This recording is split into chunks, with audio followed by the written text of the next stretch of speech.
Райондор аралык сотторду административдик соттор кылып атап, экономикалык иштерди райондук сотторго өткөрүп берүү маселеси көптөн бери коюлуп келе жатат. Бул долбоорду иштеп чыгууга негиз болуп, жарандардын сот жана тийиштүү органдарга кайрылуулары себеп болгон. Анда жарандар экономикалык иштер жарандык тартипте райондук соттордо каралбай жатканын, бул өз кезегинде убакытты жана каражатты бир топ үнөмдөөгө жардам болоорун айтышкан. Белгилүү болгондо райондор аралык соттор административдик областтардын борборлорунда гана жайгашкан. Ал эми күчүнө кирген мыйзамга ылайык райондор аралык сотторуна караштуу болгон экономикалык иштер мындан ары райондук жана облустардагы шаардык соттордо каралат. Мындай өзгөртүүлөр сот тутумунун ишин оптималдаштырууга багытталган.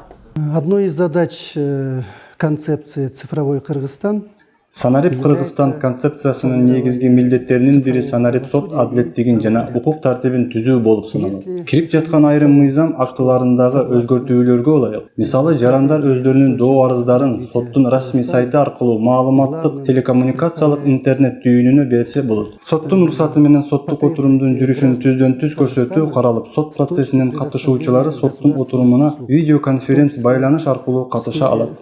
Осуществление правосудия. Ошондой эле өзгөртүүлөргө ылайык кассациялык инстанциядагы сот тарабынан каралган иштерди жаңы кароого жиберүү ыйгарым укугу алым салынган. Азыркы учурда райондор аралык соттордун өндүрүшүндө турган экономикалык иштерди жаңы мыйзамдын талаптары боюнча тийиштүү сотторго өткөрүлүп берилет. Азыркы мезгилде административдик соттордун өндүрүшүндө турган экономикалык талаш тартыштар боюнча иштер Кыргыз Республикасынын жарандык процесстик кодексинин 29 беренесинде көрсөтүлгөн тартипте райондор аралык соттордун аныктамасынын негизинде тийиштүү сотторго өткөрүлүп берилет. Төлөнгөн мамлекеттик алымды кайтаруу жөнүндө бир аз кошумчалар киргизилди, толуктоолор. Ал толуктоо боюнча Кыргыз Республикасынын жарандык процесстик кодексинин 108 беренесинин 3-бөлүгү жаңы редакцияда баяндалды.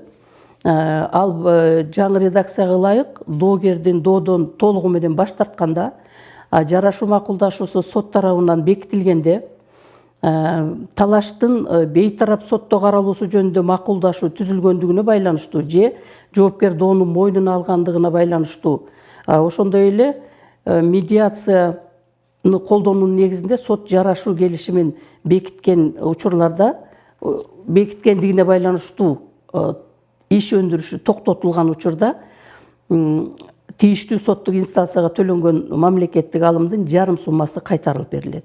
Юридика илимдеринин доктору профессор Кынат Сманалиевдин айтымында административдик соттордун түзүлүшү менен соттордун ишинин эффективдүүлүгү жогорулап, калктын сот адилеттигине жетишүүсүн камсыз кылат. Экономических, хозяйственных споров. Ар бир адамдын сот адилеттигине жетүүгө укугу бар. Карасаңар, адам акыйкаттыкты өзүнө жакын болгон райондон эмес, облуска келип издеш керекпи? Облуска келиш үчүн ал материалдык жана транспорттук чыгымдарга дуушар болот. Андыктан райондор аралык соттордун административдик болуп түзүлүшүн колдойм. Бул жарандарга бир топ жеңилдиктерди берет.